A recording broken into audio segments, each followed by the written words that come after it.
പുലർച്ചെ 3:30 മണിക്കിനെ നമ്മളിവിടെ എത്തിയിട്ടുള്ള എന്തിനാ അറിയോ? നമ്മുടെ നാട്ടിൽ പോപ്പുലറായിട്ടുള്ള ഒരു ഐറ്റമാണ് പള്ളിക്കറി. അപ്പോൾ പള്ളിക്കറി എങ്ങനെ ഉണ്ടാക്കുക എന്നുള്ളത് നമുക്ക് വീട്ടിൽ തന്നെ ഉണ്ടാക്കാൻ പറ്റുമോ ഇല്ല എന്നുള്ളതൊക്കെ ഈ വീഡിയോ നിങ്ങൾ അവസാനം വരെ കണ്ടു കഴിഞ്ഞാൽ നിങ്ങൾക്ക് അറിയാൻ പറ്റും കേട്ടോ. അപ്പോൾ അതിൻ്റെ റെസിപ്പി ഒക്കെ ഉണ്ട് ഇന്നത്തെ വീഡിയോയിൽ. അപ്പോൾ നമ്മുടെ നാട്ടിലെ നബിദിന പരിപാടി സമയത്ത് നമ്മുടെ മഹലിന് കീഴിലുള്ള ഇവിടെ ഭക്ഷണം അന്നദാനം കാര്യങ്ങളൊക്കെ ഉണ്ട് കേട്ടോ. അപ്പോൾ അവിടെ എത്തിയിട്ടുണ്ട്. നമ്മൾ ഓഡിറ്റോറിയത്തിൽ വെച്ചിട്ടാണ് ഇവിടെ പരിപാടി നടക്കുന്നത്. ആദ്യം തന്നെ ഇവിടെ എത്തിയിട്ടുള്ള ബീഫ് നന്നായിട്ട് കഴുകി വൃത്തിയാക്കിയിട്ടതാ ചെമ്പിലേക്കൊക്കെ മാറ്റിയിട്ടുണ്ട്. അടുക്കള നമുക്ക് ആദ്യം ഒന്ന് കാണാം. ഈ കാണുന്ന വട്ടത്തിലുള്ള ചെമ്പിലാണ് നമ്മൾ ബീഫ് പള്ളിക്കറി ഉണ്ടാക്കാൻ പോകുന്നത്. ആദ്യം തന്നെ കഴുകി വൃത്തിയാക്കിയിട്ടുള്ള നമ്മുടെ ഉലുവ ഇട്ട് കൊടുക്കുകയാണ്. നല്ല രീതിയിൽ തന്നെ ഉലുവാണ് കേട്ടോ. കുറച്ചൊന്നല്ല, നല്ല ക്വാണ്ടിറ്റിയിലാണ് ഇവിടെ പള്ളിക്കറി ഉണ്ടാക്കാൻ പോകുന്നത്. പിന്നെ അതുപോലെ തന്നെ ഏകദേശം 560 കിലോ ബീഫ് വെച്ചിട്ടാണ് ഇവിടെ പള്ളിക്കറി ഉണ്ടാക്കാൻ പോകുന്നത്. അപ്പോൾ ബീഫ് ഇവിടെ എത്തിയതനുസരിച്ച് കഴുകി വൃത്തിയാക്കിയിട്ട് ഓരോ സെക്ഷനായിട്ടല്ലേ നടക്കുള്ളൂ. അപ്പോൾ 2 വട്ടത്തിലുള്ള ചെമ്പിലാണ് ആദ്യം ഇവിടെ ബീഫ് പള്ളിക്കറി ഉണ്ടാക്കാൻ പോകുന്നത്. ഇതൊന്ന് സെറ്റായി വരുമ്പോഴത്തേന് അടുത്തൊക്കെ റെഡി ആയിക്കൊണ്ടിരിക്കൂട്ടാ. പിന്നെ കീറി മുറിക്കാത്ത നമ്മുടെ പച്ചമുളക് ഉണ്ടല്ലോ, ഞെട്ടി മാറ്റിയിട്ട് കണ്ടില്ലേ കഴുകി വൃത്തിയാക്കിയിട്ടുള്ള പച്ചമുളക് ഇട്ട് കൊടുത്തുകൊണ്ടിരിക്കുകയാണ്. അപ്പോൾ ഈ 2 ചെമ്പിൽ ഒരേ സമയം ഉണ്ടാക്കുന്ന സംഭവമാണ് ഇപ്പോൾ കാണുന്നത്. നമുക്കതിൻ്റെ റെസിപ്പി കാര്യമായിട്ടാണ് നമ്മൾ നോക്കുന്നത് കേട്ടോ. അപ്പോൾ ഇവിടെ ഇപ്പോൾ നല്ല സവാള, ചില ഏരിയയിൽ സവാള അറിയും, നമ്മുടെ നാട്ടിൽ വല്യുള്ളി എന്ന് പറയും. വല്യുള്ളി നന്നായിട്ട് കുനുകുന അരിഞ്ഞ സംഭവം അതിട്ട് കൊടുക്കുകയാണ്. അപ്പോൾ ഓരോന്നിനും ഓരോ കണക്കുണ്ട്, ആ ലെവലിലാണ് ഇട്ട് കൊടുക്കുന്നത്. അതിൻ്റെ ക്വാണ്ടിറ്റി നമുക്ക് എത്രയെന്ന് പറയാൻ പറ്റില്ല. പിന്നെ നമ്മുടെ പട്ട ഉണ്ടല്ലോ, കറാമ്പട്ട അതിട്ട് കൊടുക്കുന്നുണ്ട് കേട്ടോ. ഈ 2 ചെമ്പിൽ ഒരേ സമയം ഇവിടെ സെറ്റായിക്കൊണ്ടിരിക്കുകയാണ്. ഇനി 2 ചെമ്പ് വേറെ സെറ്റാക്കാനുണ്ട്. അപ്പോൾ ഇതൊന്ന് റെഡി ആയി മറ്റേതിൻ്റെ ബീഫ് കഴുകി വൃത്തിയാക്കിയിട്ട് എത്തുള്ളൂ. ഇവിടെ ഇനി അടുത്തുള്ള നമ്മുടെ ഏലക്കായ് അത്യാവശ്യം എല്ലാതും അത്യാവശ്യം നല്ല രീതിയിൽ ക്വാണ്ടിറ്റി തന്നെയാണ് ഇട്ട് കൊടുത്തുകൊണ്ടിരിക്കുന്നത്. ഏലക്കായാണ് ഇപ്പോൾ ഇട്ട് കൊടുക്കുന്നത് നമ്മൾ കാണുന്നത്. പിന്നെ അതിന് ശേഷം നമ്മുടെ കറാമ്പൂ ഉണ്ടല്ലോ, കറാമ്പൂവാണ് ഈ കാണുന്നത്. ഇപ്പോൾ തന്നെ നമുക്ക് കാണുമ്പോൾ കണ്ടില്ലേ, എല്ലാം അത്യാവശ്യം നല്ല ക്വാണ്ടിറ്റിയിൽ ചെയ്യുന്നുണ്ട്. പിന്നെ ചെറിയ ഉള്ളി ചീരുള്ളി എന്ന് പറയും. ഈ സംഭവം തൊലി കളഞ്ഞിട്ട് കഴുകി വൃത്തിയാക്കിയത് അതും ആഡ് ചെയ്യുന്നുണ്ട്. പിന്നെ ജീരകം, വലിയ ജീരകം കേട്ടോ, അതും ഇതാ ഇട്ട് കൊടുക്കുന്നത്. ഇത് പണ്ടാരിമാർക്ക് ഇതിൻ്റെ അളവ് കാര്യങ്ങൾ ഏകദേശം ഒരു ഐഡിയ വെച്ചിട്ട് അവിടെ ഉണ്ടാവുക. നമ്മൾ ആ റെസിപ്പിയാണ് നോക്കുന്നത്. പിന്നെ തക്കാളി നല്ല രീതിയിൽ നമ്മൾ ആ മെഷീനിലിട്ടിട്ട് ജാറില്ലേ സവാള കട്ട് ചെയ്യണേ, അതിനകത്ത് ഇട്ടിട്ട് തന്നെയാണ് തക്കാളി ഇതാക്കിയുള്ളത്. പിന്നെ ആവശ്യത്തിന് ഉപ്പ്. അപ്പോൾ ഉപ്പൊക്കെ കൊടുക്കുന്നത് നമ്മൾ നേരത്തെ പറഞ്ഞില്ലേ, ഇതിൻ്റെ ക്വാണ്ടിറ്റി നമുക്ക് കറക്റ്റായിട്ട് പറയാൻ പറ്റില്ല. പിന്നെ കുരുമുളക് പൊടിച്ചത്. ഇപ്പോൾ കുറേ ആൾക്കാർക്ക് ഇത് എങ്ങനെ ഉണ്ടാക്കുക എന്നുള്ള അറിയില്ല, അതാണ് നമ്മൾ മെയിനായിട്ട് ഈ വീഡിയോയിൽ പരിചയപ്പെടുത്തുന്നത് കേട്ടോ. അപ്പോൾ കുരുമുളക് പൊടിച്ചതിട്ട് അതിന് ശേഷം പിന്നെ നമ്മുടെ ഇഞ്ചി വെളുത്തുള്ളി നന്നായിട്ട് അരച്ചിട്ടുള്ള അതിൻ്റെ പേസ്റ്റാണ് ഇട്ടുന്നത്. ഇതവിടെ ആദ്യം ഇഞ്ചി ഇട്ട് പിന്നെ ഇതാ വെളുത്തുള്ളീൻ്റെ പേസ്റ്റ് ഇടുന്നു. പിന്നെ അത് കഴിഞ്ഞതിന് ശേഷം മഞ്ഞൾപ്പൊടി ഇതാ ആവശ്യത്തിന് ഇട്ടുകൊണ്ടിരിക്കുകയാണ്. പിന്നെ ഇവിടെ ഇത് നമ്മുടെ ചില്ലി ഉണ്ടല്ലോ, മുളക് പൊടി ഒന്നിലിട്ടിട്ടുണ്ട്, രണ്ടാമത്തിൽ ഇടാൻ പോവാണ്. അപ്പോൾ മുളക് പൊടി ഇവിടെ മില്ലിൽ നിന്ന് പൊടിച്ച് കൊടുക്കുന്ന സംഭവം ഉണ്ടല്ലോ, അത് തന്നെ ഇടുന്നത്. ഇപ്പോൾ ഹെവി ക്വാണ്ടിറ്റി വേണ്ടതായതുകൊണ്ട് തന്നെ ഒരു ഇതൊക്കെ അങ്ങനെ പുറത്തുനിന്ന് കൊണ്ടുവന്നല്ലോ, അത് മില്ലിൽ നിന്ന് പൊടിച്ചത് തന്നെയാണ് യൂസ് ചെയ്യണമെന്ന് തോന്നുന്നുണ്ട്. അങ്ങനെ പാക്കറ്റ് പൗഡർ എന്നുണ്ടെങ്കിൽ നമുക്ക് ആ പാക്കറ്റ് കാണാൻ പറ്റും, ഏത് കമ്പനിയുള്ള നമുക്ക് പൊട്ടിച്ചിടണമൊക്കെ കാണാൻ പറ്റും. ഇതൊക്കെ കവറിലാണ് ഇടുന്നത്. പിന്നെ കുരുമുളക് അങ്ങനെ തന്നെ ഇട്ട് കൊടുത്തിട്ടുണ്ട്. കുരുമുളക് പൊടി സെപ്പറേറ്റ് ഇട്ട് പൊടിച്ചത്, അതുകൂടാതെ കുറച്ച് കുരുമുളക് അങ്ങനെ തന്നെ ഇട്ട് കൊടുത്തിട്ടുണ്ട്. ഇതൊക്കെ നമ്മൾ കഴിക്കുമ്പോഴുള്ള ആ ഒരു ഫ്ലേവർ നന്നായിട്ട് നല്ല രസത്തിൽ കിട്ടാനും വേണ്ടിയിട്ടായിരിക്കും. പിന്നെ അടുത്ത സെക്ഷനിൽ വരുന്നത് വെച്ചിട്ടുണ്ടെങ്കിൽ വീണ്ടും സെപ്പറേറ്റ് ഒരു ലെയറും കൂടി അതിൻ്റെ മുകളിൽ എന്ത് ചെയ്യാണ്, ബീഫ് ഇട്ടുകൊണ്ടിരിക്കുകയാണ്. മസാലകളൊക്കെ ആഡ് ചെയ്ത് കഴിഞ്ഞതിന് ശേഷം വീണ്ടും ബീഫ് ഫില്ല് ചെയ്തുകൊണ്ടിരിക്കുകയാണ്. അപ്പോൾ നമ്മൾ തുടക്കത്തിൽ പറഞ്ഞു ഒരു ഏകദേശം ഒരു 500-560 കിലോളം ബീഫുണ്ട്. അപ്പോൾ 4 ചെമ്പിലായിട്ടാണ് വെക്കുന്നത്. അപ്പോൾ മാക്സിമം അത്യാവശ്യം നല്ല രീതിയിൽ തന്നെ എല്ലാറ്റിലും ഉൾക്കൊള്ളിക്കും. അപ്പോൾ 3ാമത്തെ ചെമ്പിലവിടെ ഇട്ടുകൊണ്ടിരിക്കുകയാണ്.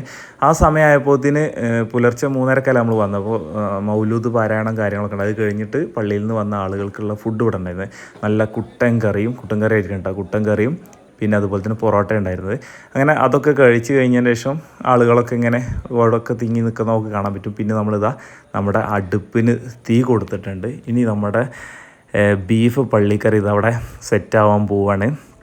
അപ്പോൾ കുറച്ച് സമയം കഴിഞ്ഞപ്പോഴത്തേന് തിളക്കാൻ തുടങ്ങിയിട്ടുണ്ട്. അപ്പോൾ ഒരു ഡൗട്ട് ഉണ്ടായിരിക്കും ഇതിനകത്ത് വെള്ളം കാണുന്നുണ്ടല്ലോ എന്നുള്ളത്.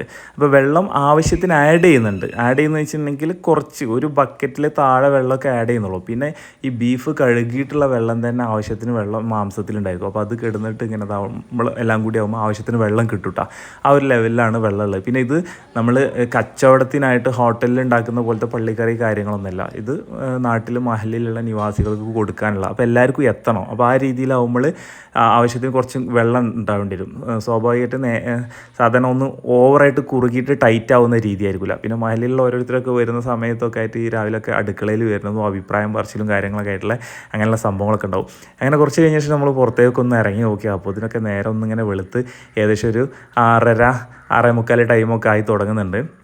ആ സമയമായപ്പോഴത്തേന് തന്നെ ഇവിടെ നമുക്ക് കാണാൻ പറ്റും ബീഫ് പള്ളിക്കറിൻ്റെ കൂടെ ഇവിടെ വിളമ്പുന്നത് നെയ്ച്ചോറാണ്. അപ്പോൾ നെയ്ച്ചോറിനുള്ള അരി കഴുകലും ബാക്കി കാര്യങ്ങളൊക്കെയാണ്. തൊട്ടപ്പുറത്ത് ഘോഷയാത്ര പുറപ്പെടാനുള്ള പരിപാടിയിലും കാര്യങ്ങളൊക്കെയാണ് ഉള്ളത്. ഇവിടെ അരി കഴുകിക്കൊണ്ടിരിക്കുകയാണ്. പിന്നെ പണ്ടാരിമാർ കൂടാതെ തന്നെ നാട്ടിലുള്ള കുറച്ച് യുവാക്കളൊക്കെ ഹെൽപ്പ് ചെയ്യാനും കാര്യങ്ങളൊക്കെ കിച്ചണിലും കാര്യങ്ങളൊക്കെ തന്നെ ഉണ്ട്. അങ്ങനെ ഇതുവരെ ഇളക്കാനൊന്നും നിന്നിട്ടില്ല കേട്ടോ. ആ മസാല ഇട്ടിട്ട് ബീഫ് ഇട്ടിട്ട് നമ്മൾ തീ കൊടുത്തിട്ട് അങ്ങനെ വെച്ചതാണ്. അങ്ങനെ ഇരുന്ന് ഇങ്ങനെ എന്താ പറയുക തിളച്ചുകൊണ്ടിരിക്കുകയാണ്. ഇതുവരെ ഇളക്കാൻ നിന്നിട്ടില്ല. വേറെ അഡീഷണൽ ആയിട്ട് വേറൊരു മസാലയും ചേർത്തില്ല. കുറച്ച് സമയം അങ്ങനെ ഇരിക്കണം. നമ്മൾ കുറേ നേരമായിട്ട് ഇങ്ങനെ വെയിറ്റ് ചെയ്യണം. ഇനി അടുത്തത് എന്താണ്. കാരണം നമുക്കിത് എങ്ങനെ ഉണ്ടാക്കുക എന്നുള്ളത് അറിയില്ല. പിന്നെ അതാ 4ാമത്തെ ചെമ്പും കൂടി അവിടെ സെറ്റ് ആയിക്കൊണ്ടിരിക്കുകയാണ്. ഇപ്പോൾ ഓൾറെഡി 4 ചെമ്പായിട്ടാണ്. അങ്ങനെ ഇനി കുറച്ചും കൂടി ബീഫ് എത്താനുണ്ടാവും. കൂടി ഇട്ട് കഴിഞ്ഞാൽ 4 ചെമ്പും സെറ്റാവും. അങ്ങനെ അത് ഫൈനലി കുറച്ച് സമയത്തിന് ശേഷം നമ്മൾ കുറേ നേരം ചോദിക്കലുണ്ടായിരുന്നു പണ്ടാരിമാരുടെ ഇത് എപ്പോഴാണ് ഇളക്കുക എന്നുള്ളത്. അങ്ങനെ ഇളക്കാൻ സമയമായിട്ടുണ്ട്. ഇത് നമ്മുടെ പണ്ടാരി ബാബു ഉണ്ട് ഇവിടെ. അപ്പോൾ ആൾ ഇളക്കിക്കൊണ്ടിരിക്കുകയാണ് നന്നായിട്ട്.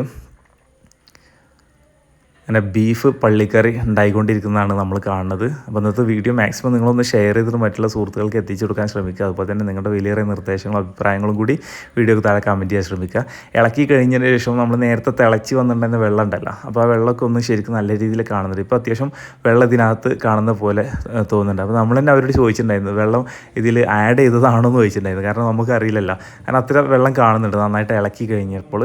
ഇനി ഇത് കുറുകി ഇരുന്നിട്ട് ഒന്നും കൂടി സെറ്റ് ആയിക്കോട്ടെ. അപ്പോൾ 4 ചെമ്പിലും ബീഫ് ആയിട്ടുണ്ട്. അതിൽ ഫസ്റ്റ് 2 ചെമ്പിലാണ് ഒന്നുകൊണ്ട് സെറ്റ് ആയിക്കൊണ്ടിരുന്നത്. അപ്പോൾ ഇനിയിപ്പോൾ അടുത്ത സ്റ്റേജ് ഇതിൽ മസാല ഇടാനും ബാക്കി പരിപാടികളുണ്ട്. അപ്പോൾ അതിനു വേണ്ടിയിട്ടാണ് ഇനി അടുത്ത നമ്മുടെ വെയിറ്റിങ്.